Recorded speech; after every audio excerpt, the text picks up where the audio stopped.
இது Sunday evening. Last Monday வந்து ருத்விக் வந்து வேக்சின் போட்ட 45 days வேக்சின் போட்டதுனால ருத்விக்கு ஃபீவர் 2 days இருந்துச்சு. அதுக்கப்புறம் அதித்திக்கு வந்து ஃபீவர் கோல்டு ரெண்டுமே இருந்துச்சு. ஃப்ரைடே வரைக்குமே ரொம்ப இருந்துச்சு. நான் ஹாஸ்பிட்டலுக்குலாம் நைட்டெல்லாம் தூக்கிட்டு போகிற மாதிரி ரொம்ப இருந்துச்சு. அதனால் சரின்னு ஒரு பாடம் போட்டு வரலாம், கொஞ்சம் பயந்த மாதிரி இருக்கான்னு கூட்டிகிட்டு போனோம் சண்டே.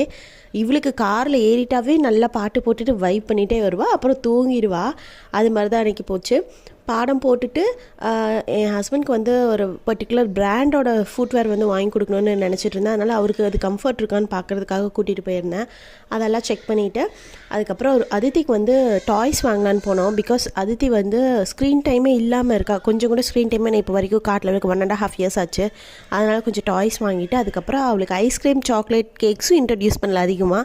அதனால் சரி நைபேக்கை கூட்டிட்டு போய் கொஞ்சம் ஐஸ்கிரீம் வாங்கி கொடுத்து கூட்டிகிட்டு வந்தோம். குழந்தைங்களை பார்த்துக்கிறதுக்கு என்ன தான் நம்மளோட அம்மாவோட சப்போர்ட் நமக்கு இருந்தாலும் நம்மளோட ஹஸ்பண்டோட சப்போர்ட் நமக்கு ரொம்ப முக்கியங்கிறது என்னோட ஒப்பீனியன். உங்கள் ஒப்பீனியன் என்ன?